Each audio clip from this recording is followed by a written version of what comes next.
Hello नमस्कार good morning शुभ प्रभात। आशा करता हूँ आप सब अच्छे होंगे और आपकी स्टडी भी अच्छी चल रही होगी।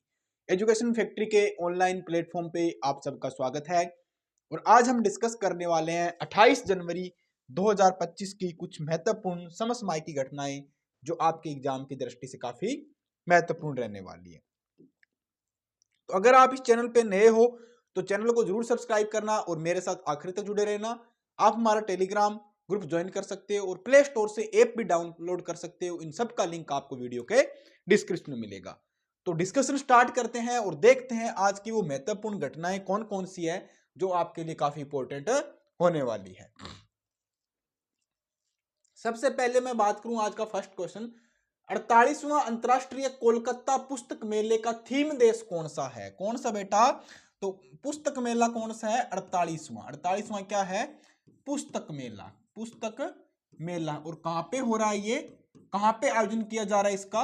कोलकाता पश्चिम बंगाल में। कहां पे? कोलकाता पश्चिम बंगाल में इसका आयोजन किया जा रहा है। ठीक है, अब इसका थीम देश पूछ रहा है। थीम देश का मतलब क्या होता है? थीम देश का मतलब होता है एक भागीदारी, मतलब पार्टनर देश कौन सा है। तो थीम देश इसलिए सिलेक्ट करते हैं कि उस देश की, मतलब उससे जो हमारा कार्यक्रम हो रहा है उससे जुड़ी हुई उसकी चीजें हैं, कोई भी जिस चीज का ये फंक्शन हो रहा है उसकी वहां क्या भागीदारी है, उसका क्या योगदान है, उसकी संस्कृति, उसकी कल्चर, उससे हमें उसके विचार, उससे हमें क्या सीखने को मिल रहा है, तो वो होता है एक थीम देश। ठीक है, तो अब की बार जो थीम देश है वो कौन सा बेटा? जर्मनी है। कौन है? जर्मनी है। अब आपसे पूछे कि जर्मनी की राजधानी क्या है, कि जर्मनी की राजधानी क्या है, तो क्या है? क्या है? बर्लिन। क्या है? बर्लिन जर्मनी की राजधानी है। अगर आपसे पूछे यहाँ की मुद्रा क्या है, तो यूरो यहाँ की क्या है बेटा? मुद्रा है। क्या है? यूरो यहाँ की मुद्रा है। तो हमारा थीम देश कौन होने वाला इस बार? है जर्मनी होने वाला। कौन सा? जर्मनी। ऑप्शन डी इसका राइट आंसर होगा। अब इसके बारे में थोड़ी जानकारी देखें। 48वां अंतरराष्ट्रीय कोलकाता पुस्तक मेला 28 जनवरी से 29 फरवरी 2025 तक सोल्ट लेक सिटी कोलकाता में आयोजित होगा। यह भारत का सबसे पुराना पुस्तक मेला है जो बंगाली संस्कृति और बौद्धिक संवाद को बढ़ावा देता है। सबसे पुराना पुस्तक मेला है हमारा ये, जिसमें बंगाल की होगी, संस्कृत की होगी, बौद्ध की होगी, इन सब की पुस्तकें हैं या इनके जो संवाद है, इनके जो बारे में है, हमें सबसे ज्यादा जानकारी ये मेला देता है। 2025 में जर्मनी थीम देश है, जिसमें फ्रैंकफर्ट बुक फेयर से प्रेरित होकर चुना गया है। प्रमुख आकर्षण में अनुपमा कुंडू द्वारा यह डिजाइन किया गया है। तो किसको हमने चुना है इस बार थीम देश के रूप में? जर्मनी को चुना है। किसको? जर्मनी को चुना है। चलते हैं नेक्स्ट क्वेश्चन। 21 जनवरी 2025 को बिम्स्टेक जो समूह है, जो उसकी दूसरी बैठक का आयोजन कहां किया जाएगा? किसकी बेटा? जो बिम्स्टेक देश है। कौन से? बिम्स्टेक देश है जिनका एक समूह है बना हुआ है। कितने? 7 देशों का। कितने देशों का? 7 देशों का समूह है। ठीक है, 7 देशों का यह समूह है। इसकी दूसरी बैठक कहां पे हो रही है? तो इसकी बैठक की बात करें, दूसरी कहां पे हो रही है? पहले मैं इसका बात करता हूं, इसकी स्थापना कब हुई? स्थापना कब हुई? तो इसकी स्थापना हुई थी 1997 में। ठीक है, मुख्यालय कहां पे है? इसके मुख्यालय की बात करें तो कहां पे है? बांग्लादेश। बांग्लादेश की राजधानी ढाका में क्या है बेटा? इसका मुख्यालय है। अब इसमें 7 देश कुछ कौन कौन से हैं? वो 7 देश की बात करें, सबसे पहले क्या है? बांग्लादेश। बांग्लादेश, बांग्लादेश, भूटान, भूटान, भारत, भारत, नेपाल, श्रीलंका, श्रीलंका। कितने हो गए? Bangladesh, Bhutan, Bharat, Nepal, Sri Lanka, Thailand, Thailand, Myanmar और म्यांमार, ये क्या है, इसमें 7 देश शामिल है। ठीक है, तो बिम्स्टेक की स्थापना 1997 में हुई। 7 देशों का समूह है, मुख्यालय बांग्लादेश ढाका में है और इसकी दूसरी बैठक का आयोजन किया जा रहा है। कहां पे किया जा रहा है? नई दिल्ली के अंदर। कहां पे? भारत इसका अब की बार आयोजन कर रहा है, नई दिल्ली में ये आयोजित हो रही है। 7 देश कौन कौन से हैं? बांग्लादेश है, भूटान है, भारत है, नेपाल है, श्रीलंका है, थाईलैंड है, म्यांमार है। क्वेश्चन कैसे भी आ सकता है, क्वेश्चन इस तरह आ सकते हैं कि कौन सा बिम्स्टेक देश नहीं है, इनमें से बताओ। 4 दिए होंगे, उसमें 3 होगा और एक चौथा नहीं होगा। ठीक है, या इस तरह आएगा कि कौन सा इनमें से है, 3 नहीं होगा, चौथा इनमें से होगा। तो ये भी आपको इसको 7 देश याद रखने हैं। 7 देश कौन कौन से हैं? 21 जनवरी 2025 को नई दिल्ली में बिम्स्टेक विशेष समूह की दूसरी बैठक का आयोजन किया गया है, जिसका उद्देश्य है सदस्य देशों के बीच में साइबर सुरक्षा को बढ़ावा देना। है किस लिए की जा रही है? जो 7 सदस्य देश है, इनके बीच में साइबर सुरक्षा को बढ़ावा देना है, कार्य योजना तैयार करना है। इस योजना में साइबर सूचना आदान प्रदान करना, साइबर अपराध से निपटने, सूचना अवसंरचनाओं की सुरक्षा और साइबर घटना प्रतिक्रिया पर ध्यान केंद्रित करना। कुल मिला के बात यह है, जितनी भी साइबर अपराध हो रहे हैं, साइबर दुर्घटनाएं हो रही है, उनसे कैसे निपटा जाएगा और उन पे कैसे ध्यान दिया जाए, और इसके रिलेटिव हम सबको मिलकर क्या करना है? काम करना है। तो ये जो बिम्स्टेक सम्मेलन 2025 की दूसरी बैठक कहां पे हो रही है? दिल्ली में, भारत के अंदर आयोजित होने वाली है।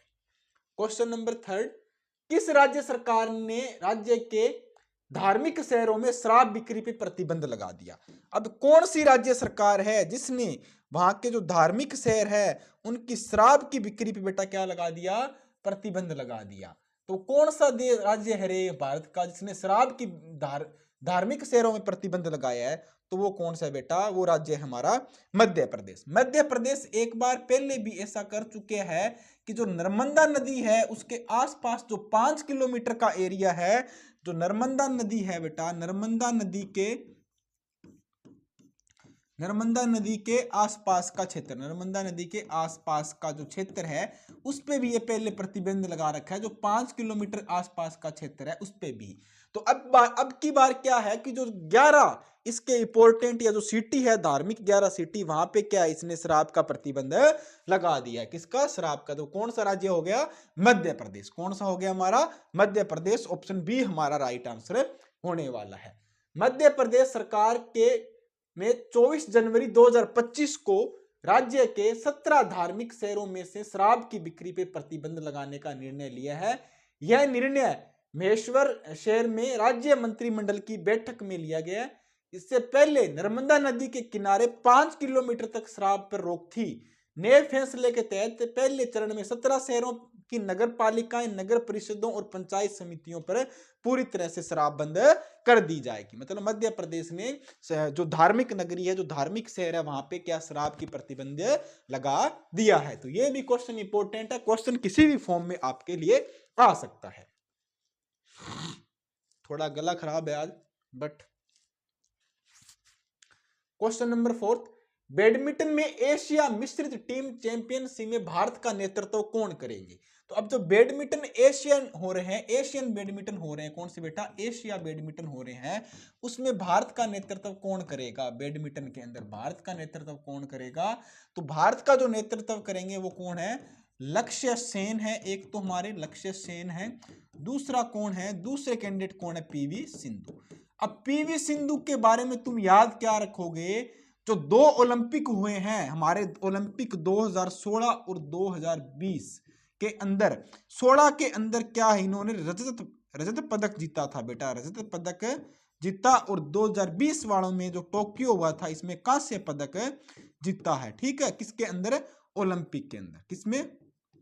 ओलंपिक के अंदर इन्होंने ये 2 मेडल हासिल कर रखे हैं। तो ये भी आपको याद रखना है। 2016 जो रियो डी जेनेरो में हुआ वहां पे इन्होंने सिल्वर मेडल जीता, और टोक्यो के अंदर जो 2020 में हुआ वहां इन्होंने ब्रॉन्ज मेडल जीता था। किसने? पीवी सिंधु ने। ठीक है, तो ये दोनों क्या है, भारतीय जो एशियन बैडमिंटन चैंपियनशिप हो रही है उसका क्या करेंगे? नेतृत्व करने वाले हैं भारत की तरफ से। ऑप्शन बी हमारा राइट आंसर होने वाला। Option B is the right answer. अब आपसे पूछे भारतीय बैडमिंटन महासंघ के अध्यक्ष कौन है?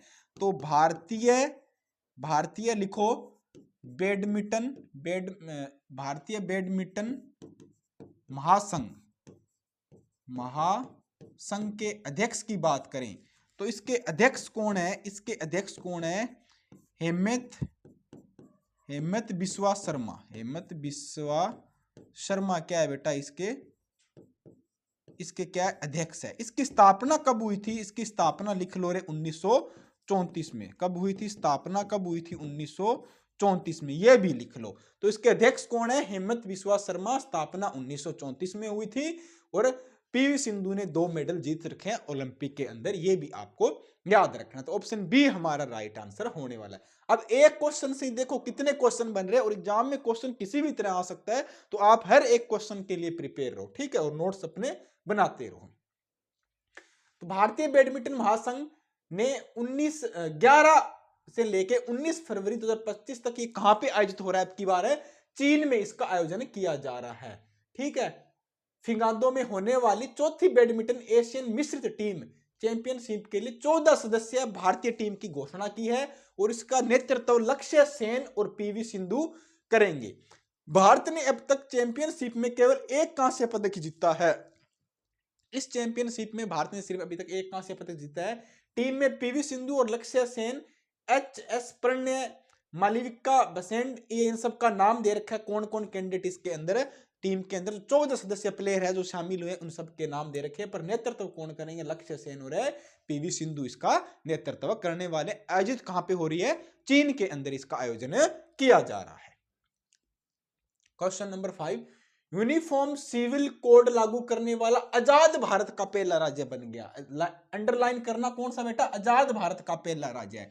तो यूसीसी यूनिफॉर्म सिविल कोड या समान नागरिक संहिता, कौन सी? यूसीसी या समान नागरिक संहिता, ये कहां पे लागू हुआ है? पहला राज्य कौन बन गया है?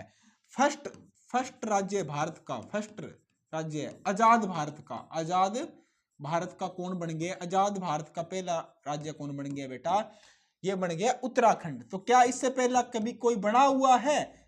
तभी तो बोला है कि आजाद भारत का पहला राज्य कौन है। क्या कोई इससे पहले बना हुआ है? बिल्कुल बना है। सबसे पहले बना था, सबसे पहले कौन बना था? गोवा बना था, बट वो आजाद भारत का नहीं था बेटा, ये आजाद भारत का बन गया, ठीक है। ये आजाद भारत का बन गया उत्तराखंड, ठीक है। अनुच्छेद कौन से में आता है? अनुच्छेद कौन सा आता है बेटा? अनुच्छेद की बात करें तो 44 अनुच्छेद के अंदर यूसीसी का वर्णन है, यूनिफॉर्म सिविल कोड या समान नागरिक संहिता का वर्णन है। तो ऑप्शन ए हमारा राइट आंसर होगा। अब यूनिफॉर्म सिविल कोड क्या होता है ये समझो। यूनिफॉर्म सिविल कोड का मतलब है, अपने भारत में क्या है कि जो अपराध करता है कोई कैंडिडेट, उसको जो सजा देने के प्रावधान थोड़े से अलग है। अगर आपने कोई चोरी की, कोई मर्डर किया, कोई दुर्घटना कोई अलग तरह की तो उसमें क्या है, आप कोई सी भी कैटेगरी के हो, चाहे हिंदू हो, मुस्लिम हो, सिख हो, ईसाई हो, SC ST, कोई सी भी कैटेगरी हो, जनरल OBC, तो आपको क्या है, कोई सी भी कास्ट से बिलोंग करते हो, आपके लिए क्या है कि एक जैसा ही आपको क्या है, वो अपराध किया है तो उसकी सजा एक जैसी मिलेगी, आप चाहे किसी कैटेगरी से बिलोंग करो। जैसे आपने किसी का मर्डर कर दिया या किसी का रेप कर दिया तो आपको उसकी सजा सबके लिए, सभी कैटेगरी के लिए एक जैसी है। अब कुछ क्या है, जैसे कुछ होती है जैसे अपने कास्ट से डिसाइड होती है, किसी कैंडिडेट के या धर्म से डिसाइड होती है, किसी ने किसी को तलाक दे दिया, किसी अपनी वाइफ को छोड़ दिया, किसी बच्चों की जो संपत्ति है उसको कैसे ट्रांसफर की जाएगी, जो पैतृक संपत्ति से रिलेटेड हो गए या फिर जो विवाहिक मामले हो गए, ठीक है, गोद लेने की परंपरा या तरीके हो गई, इनसे संबंधित कोई चीजें होती है तो वो डिपेंड करती है रिलीजियस टू रिलीजियस, मतलब आपका धर्म कौन सा है, आपके धर्म के अकॉर्डिंग इसमें अलग अलग प्रावधान रहते हैं। बट यूनिफॉर्म सिविल कोड लागू करने के बाद क्या होगा, आपके लिए किसी भी तरह का आपका या अपराध हो या आपके किसी तरह का न्याय हो आपके साथ, या कोई भी तरह की कोई भी बात हो, उसके अंदर आप किसी भी रिलीजियस से बिलोंग करो, किसी भी धर्म के हो, आपके लिए आप संविधान की नजर में एक जैसे ही रहने वाले हो, आपकी यहाँ पे कास्ट या धर्म कोई मैटर नहीं करने वाला है। तो उत्तराखंड राज्य एक पहला राज्य बन गया है जिसने यूनिफॉर्म सिविल कोड UCC लागू करने का निर्णय ले लिया और वहां पे लागू हो गया। ये आजाद भारत का, स्वतंत्र भारत का पहला राज्य हो गया। अगर आपसे पूछे कि भारत भारत में सबसे पहले कौन से राज्य में यूसीसी लागू हुआ, तो वो है गोवा। और स्वतंत्र भारत की बात करें तो वो कौन होगा, उत्तराखंड। और यहाँ के मुख्यमंत्री कौन है, हारकर भी जीतने वाले कौन है, पुष्कर सिंह धामी, जो हारकर भी क्या है, जीत गए थे, पुष्कर सिंह धामी। ऑप्शन ए हमारा राइट आंसर होने वाला है। उत्तराखंड ने 27 जनवरी 2025 को यूनिफॉर्म सिविल कोड यूसीसी को लागू करने का ऐतिहासिक कदम उठाया है, जिसमें यह भारत का पहला राज्य बन गए हैं जिसका मुख्य उद्देश्य सभी नागरिकों के लिए समान कानून स्थापित करना और धार्मिक आधार पर भेदभाव को क्या है, समाप्त करना। मतलब रिलीजियस के अकॉर्डिंग, धर्म के अकॉर्डिंग जितने भी भेदभाव है उन सबको समाप्त किया जाए और सबके लिए एक जैसी कानून व्यवस्था स्थापित की जाए, इसके लिए ये लागू किया गया है। क्वेश्चन नंबर 6, आईसीसी पुरुष टी20 ऑफ द ईयर 2024 के कप्तान किसे चुना गया है। अब देखो बात किसकी हो रही है बेटा, आईसीसी पुरुष टी20 की बात करते हैं, पुरुष टी20 की बात करते हैं, ठीक है, पुरुष टी20 की बात करते हैं अपन। पुरुष टी20 की मैं बात करूं तो वो कौन है, पुरुष टी20 की बात करते हैं, पुरुष टी20। अब कप्तान कौन चुने गए हैं, बेस्ट कप्तान की बात करें तो शर्मा जी का लड़का चुना गया। कौन बेटा, शर्मा जी का लड़का कौन है रे, रोहित शर्मा। शर्मा जी का लड़का है रोहित शर्मा, बेस्ट कप्तान चुने गए, ठीक है। बॉलर की बात करें, गेंदबाज कौन है, गेंदबाज की बात कर लेता हूं मैं, वो कौन है बेटा, अर्शदीप। कौन है बेटा, गेंदबाज कौन है, अर्शदीप सिंह चुने गए, ठीक है। अगर आपसे पूछे कि टेस्ट के अंदर कौन है बेस्ट, तो टेस्ट के अंदर कौन है, जसप्रीत बुमराह, जसप्रीत बुमराह, बूम बुमराह, ठीक है। अगर महिला के अंदर बात करें, महिला के अंदर बात करें हैं तो कौन है, वो है स्मृति मंदाना। कौन है, स्मृति मंदाना, ठीक है, ये महिला के अंदर है। तो इन सब का आपको याद रखना है, स्मृति मंदाना, ठीक है। और आईसीसी का मुख्यालय कहां है, तो कहां है, दुबई में है, ठीक है। इसके अध्यक्ष कौन है, जो महान क्रिकेटर बल्लेबाज जो एक गेंद में 6 छक्के लगा देते हैं, वो क्या है बेटा, इसके अध्यक्ष है। और वो कौन है, जय शाह इसके अध्यक्ष है, भारत के जय शाह क्या इसके अध्यक्ष है, ठीक है। तो किसको चुना गया, कप्तान पूछा है आपसे, तो कप्तान कौन है इस बार, रोहित शर्मा को बेस्ट कप्तान के रूप में चुना गया टी20 के आईसीसी ने 2020 के लिए, ठीक है। ऑप्शन डी हमारा राइट आंसर होने वाला है। रोहित शर्मा आईसीसी पुरुष टी20 ऑफ द ईयर 2024 के कप्तान चुने गए हैं। यह उपलब्धि उन्होंने 2024 में टीम के शानदार नेतृत्व के लिए की है। पिछले साल के में भारत अपना दूसरा टी20 विश्व कप खिताब भी रोहित शर्मा कप्तानी में जीता है। तो टीम में 4 भारतीय खिलाड़ी रोहित शर्मा, हार्दिक पांड्या, जसप्रीत बुमराह और अर्शदीप सिंह क्या है, शामिल है। कितने, 4 खिलाड़ी इसमें शामिल है। हर्षदीप सिंह बॉलर के रूप में है और बुमराह क्या है, टेस्ट के प्लेयर के रूप में, और स्मृति मंदाना महिला में वनडे के रूप में है, और ठीक है। उसके बाद और इसका मुख्यालय दुबई में, अध्यक्ष क्या है, जैसा। तो ऑप्शन डी हमारा राइट आंसर होगा। क्वेश्चन नंबर सही, हाल ही में रिलायंस इंडस्ट्री ने दुनिया का सबसे बड़ा डेटा सेंटर कहां पे बनाने की घोषणा की है। तो कौन बना रहा है, दुनिया का सबसे बड़ा क्या बना रहा है बेटा, डेटा सेंटर। कहां पे बन रहा है, डेटा क्या बनाए होने की बात हो रही है, डेटा सेंटर। किसकी बेटा, डेटा सेंटर की बात हो रही है। और कहां पे हो रहा है ये, जामनगर गुजरात में, जामनगर गुजरात में बन रहा है, ठीक है, गुजरात में ये बनाया जा रहा है। बना कौन रहा है, रिलायंस इंडस्ट्री। कौन बना रहा है बेटा, रिलायंस इंडस्ट्री बना रही है, रिलायंस बना रहा है, ठीक है। ये दुनिया का सबसे बड़ा डेटा सेंटर है। इसकी क्षमता कितनी है, इसकी क्षमता कितनी है, 3 गीगावाट इसकी क्षमता है। मतलब गीगावाट मतलब 10 गीगा में मतलब होता है, गीगा में कितना होता है, गीगा का मतलब होता है 10 की पावर 9, याद रखना, ठीक है। तो कहां पे बन रहा है, सबसे बड़ा डेटा सेंटर बन रहा है, जिसमें डेटा का बारे में रिसर्च की जाएगी, डेटा स्टोरेज का काम किया जाएगा। और इसमें मेन काम क्या किया जाएगा, एक तो एआई पे काम होगा और एक मशीन लर्निंग पे। किस पे बेटा, मशीन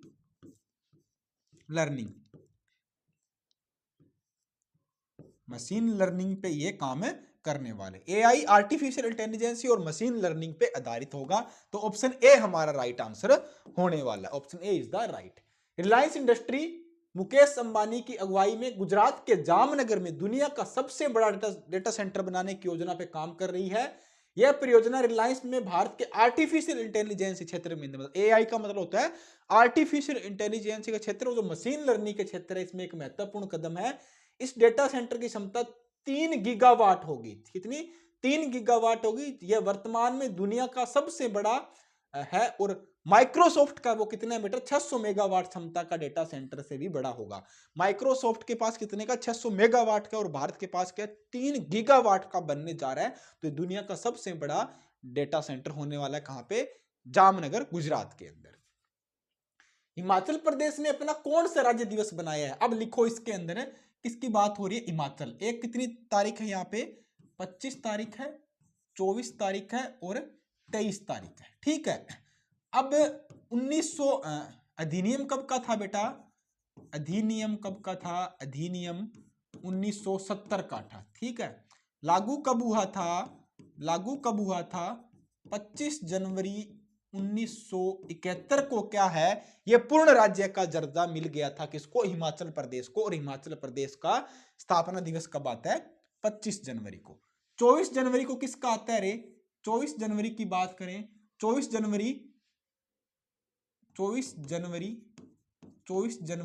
1950 को कौन बनाया? किसका स्थापना दिवस आता है? उत्तर प्रदेश को आता है। उत्तर प्रदेश ने 24 जनवरी को अपना स्थापना दिवस बनाया है। ठीक है। 25 जनवरी को किसने बनाया है? हिमाचल प्रदेश ने बनाया। अब 25 जनवरी को और क्या आता है? 25 जनवरी को मतदान दिवस आता है। मतदान दिवस के रूप में आता है। मतदान दिवस भी आता है। वोटर्स डे आता है ना, मतदान दिवस।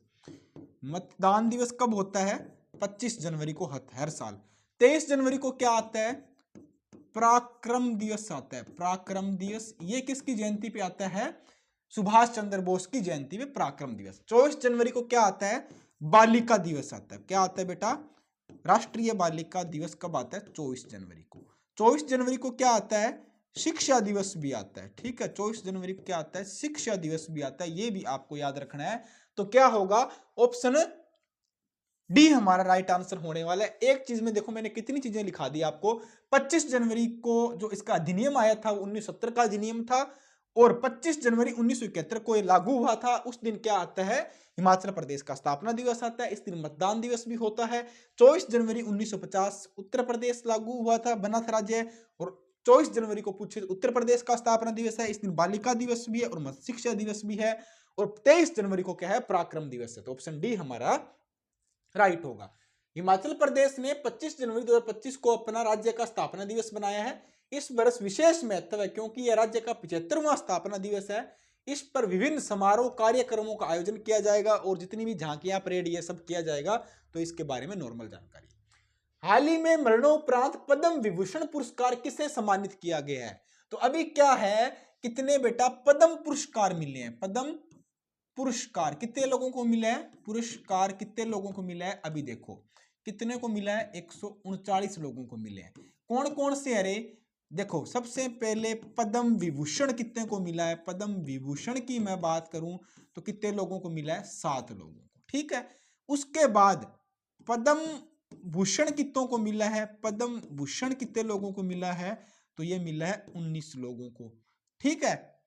और पद्म श्री कितने लोगों को मिला है? पद्म श्री की बात करते हैं तो ये 113 लोगों को मिले। कितने हो गए? 113 और 7 20, और कितने हो गए? 139 लोगों को क्या है? पद्म विभूषण, पद्म श्री और पद्म भूषण मिले हैं। अब आप सारे तो याद नहीं रख सकते, आपको क्वेश्चन क्या है? मरणोपरांत किन किन लोगों को पद्म विभूषण मिला है? मरणोपरांत पद्म विभूषण किन को मिला है? तो वासुदेव नायर को मिला है, ओस्मान सुजुकी को मिला है, श्रीमती शारदा सिन्हा को मिला है। इनका संबंध किससे है? बिहार से है। शारदा सिन्हा एक गायिका थी। ठीक है। तो ऑप्शन डी हमारा राइट आंसर होगा। इन 3 लोगों को मरने के बाद मिला है। बाकी जो 4 लोग बच गए, टोटल 7 लोगों को पद्म विभूषण मिला है। पद्म भूषण कितने को मिला है? 19 को मिला है। और पद्म श्री क्या है? 113 लोगों को मिला है। तो आपको इतने 3 तो याद रखने हैं। मरणोपरांत वासुदेव नायर है, ओमान सुजुकी और श्रीमती शारदा सिन्हा। ऑप्शन डी हमारा राइट होगा। अब आपको मैं 2-3 आंसर बता देता हूं। उसमें कौन कौन से पद्मश्री लिख लो, दो महत्वपूर्ण नाम है। एक किस कौन कौन है, एक तो है अरिजीत सिंह, जो हमारे गायक है अरिजीत सिंह, ठीक है। एक कौन है, आर अश्विन। आर अश्विन को क्या है, जो क्रिकेटर है, इनको भी पद्मश्री मिला है। पद्म भूषण की बात करें तो पद्म भूषण किसको मिला है, पद्म भूषण की मैं बात कर लेता हूं, पद्म भूषण की बात करता हूं, सुशील कुमार मोदी। सुशील कुमार मोदी, ये जो बिहार के पॉलिटिशियन है, इनको मिला है सुशील कुमार मोदी। और P R Sreejesh, P R जो श्रीजेश है, हमारे गोलकीपर है हॉकी के, पी आर श्रीजेश, इनको क्या है, पद्म भूषण मिला है। तो ज्यादा आप याद नहीं रख सकते इतने सारे नाम, पर इतने जरूर रखना कि पद्मश्री अरिजीत सिंह और आर अश्विन को मिला है, काफी पॉपुलर है नाम है ये दो। और पद्म भूषण में सुशील कुमार मोदी और पी आर श्रीजेश को मिला है। और पद्म विभूषण 7 लोगों को मिला है, जो 3 मरणोपरांत मिले हैं, जिसमें कौन है, वासुदेव नायर है, ओमान सुजुकी है और शारदा सिन्हा है। इनको क्या है, संस्कृति, कला और विज्ञान के लिए ये अवार्ड दिए गए हैं, इनको क्या है, पद्म विभूषण मिला है, ठीक है। तो इतने आपको याद रखने ही है, एग्जाम में जरूर छपेगा, इंपॉर्टेंट क्वेश्चन है, बहुत इंपॉर्टेंट है, कहीं ना कहीं जरूर आएगा। हाल ही में ऑस्ट्रेलियन ओपन 2025 पुरुष का एकल का खिताब किसने जीता है। तो ऑस्ट्रेलियन ओपन की बात करें तो ये खिताब किसने जीता है पुरुष के अंदर। सबसे पहले बात करूं, जो ऑस्ट्रेलियन ओपन है, ऑस्ट्रेलिया ओपन है, इसकी शुरुआत कब हुई थी, ऑस्ट्रेलियन ओपन, ये शुरू कब हुआ था, ये शुरू हुआ था बेटा, शुरू हुआ था कब, 1905 में शुरू हुआ। इसका कोर्ट कौन सा होता है, तो ये हार्ड कोर्ट पे खेला जाता है। किस पे बेटा, हार्ड कोर्ट पे ये खेला जाता है 1905 में। और साल का पहला ग्रैंड स्लैम होता है, साल का, सॉरी वर्ष का, ठीक है, वर्ष का प्रथम ग्रैंड स्लैम होता है। क्या होता है, ग्रैंड स्लैम होता है, ठीक है, वर्ष का प्रथम ग्रैंड स्लैम होता है ये। तो कौन सा होता है, ऑस्ट्रेलियन ओपन होता है। जीता किसने है, पुरुष के अंदर है। पुरुष के अंदर बात करें तो पुरुष के अंदर किसने जीता है, जेनिक ने जीता। किसने बेटा, जेनिक सिन्नर ने जीता, जेनिक सिन्नर ने। हराया किसको है, हराया किसको है इन्होंने, तो इन्होंने हराया अलेक्जेंडर को। किसको बेटा, अलेक्जेंडर को हराया, अलेक्जेंडर जवेरेव को हराया। किसको, अलेक्जेंडर जवेरेव को इन्होंने हराया। और ये कौन है, विजेता है, ये कौन है, विजेता रहे, ठीक है। तो ऑप्शन क्या होगा, ऑप्शन बी हमारा राइट आंसर होगा। और जो बैडमिंटन के कितने होते हैं, 4 होते हैं टूर्नामेंट। एक तो होता है ऑस्ट्रेलियन ओपन, एक होता है फ्रेंच ओपन, एक होता है यूएसए ओपन, एक होता है विलम्बडन ओपन। साल में 4 होते हैं ग्रैंड स्लैम। और कहीं ना कहीं आपको जरूर क्वेश्चन देखने को मिलेगा। और साल का पहला कौन सा होता है, सबसे पहले ऑस्ट्रेलियन ओपन होता है। ये शुरुआत कब हुई थी, 1905 में, हार्ड कोर्ट पे ये खेला जाता है, ठीक है। तो ये भी आपको याद रखना है। ऑस्ट्रेलियन ओपन 2025 के पुरुष एकल खिताब इटली के जेनिक सिन्नर ने शानदार विजय हासिल किया है। इन्होंने फाइनल में, ये कहां के हैं, इटली के हैं, याद रखना कहां के, इटली के। और जर्मनी के अलेक्जेंडर जरेवा को हराया है। ये लगातार ऑस्ट्रेलियन ओपन का खिताब जीतने वाले क्या है, दूसरी बार जीतते हैं। कितनी बार है, दूसरी बार जीतते हैं इन्होंने ऑस्ट्रेलियन ओपन का खिताब लगातार। और जर्मनी के अलेक्जेंडर को इन्होंने हराया और इटली के ये रहने वाले हैं।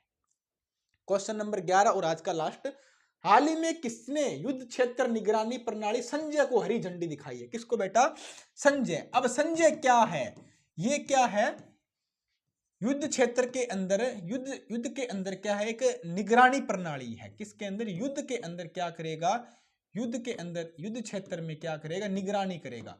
जैसे महाभारत में संजय नहीं करता क्या था, क्या महाभारत में जो धृतराष्ट्र था, उनको संजय ने ही सारी महाभारत बताई थी कि अभी ये चल रहा है, अभी ये चल रहा है, इसके साथ युद्ध हो रहा है। तो उसी तरह ये जो संजय, इसका नाम रखा गया है, जो युद्ध होगा उसकी सारी एक्टिविटी को कंट्रोल करेगा, नजर रखेगा। तो उस संजय को हरी झंडी शुरुआत किसने की है, हमारे रक्षा मंत्री कौन है, रक्षा मंत्री कौन है, रक्षा मंत्री राजनाथ सिंह जी। किसने, राजनाथ सिंह ने इसको हरी झंडी दी, मतलब इसका शुभारंभ किया है। कहां से किया है, नई दिल्ली से। कहां पे, नई दिल्ली में इसकी शुभारंभ किया है। कहां पे किया है बेटा, नई दिल्ली में इसका शुभारंभ किया। तो ऑप्शन सी हमारा राइट आंसर होने वाला, option C is the right answer. Modi ji को आप सब जानते हो, अमित शाह हमारे देश के गृह मंत्री, क्या हमारे देश के गृह मंत्री, तो ऑप्शन सी हमारा राइट आंसर होने वाला है। रक्षा मंत्री राजनाथ सिंह ने हाल ही में 24 जनवरी 2025 को नई दिल्ली में युद्ध क्षेत्र निगरानी प्रणाली, जिसका नाम क्या है, संजय, आपसे पूछा जा सकता है संजय क्या है, किससे संबंध है, तो संजय आदमी नहीं है बेटा, यहाँ पे संजय क्या है, एक युद्ध क्षेत्र में निगरानी करने वाली एक प्रणाली है, एक डिवाइस है जो युद्ध की सारी एक्टिविटी को कंट्रोल करेगा, उस पर निगरानी रखेगा। तो इसको हरी झंडी किसने दिखाई है, देश के जो रक्षा मंत्री है राजनाथ सिंह जी ने इसको हरी झंडी दिखाई है दिल्ली के अंदर। ऑप्शन हमारा क्या राइट होगा, ऑप्शन सी इसका राइट होगा। तो ये हमारे आज के 11 एमसीक्यू थे। अब 10 वन लाइनर करेंगे और डेली की तरह आपके लिए लास्ट में क्वेश्चन रहेगा जिसका आपको कमेंट करना, बट आप कमेंट नहीं करते, कमेंट जरूर किया करो, ठीक है। अभी हाल ही में दक्षिणी पूर्वी एशिया का कौन सा देश समलैंगिक विवाह को मान्यता देने वाला पहला देश बन गया? दक्षिणी पूर्वी एशिया का कौन सा देश है तो समलैंगिक विवाह को क्या है मान्यता देने वाला देश बन गया? तो वो कौन सा है? थाईलैंड।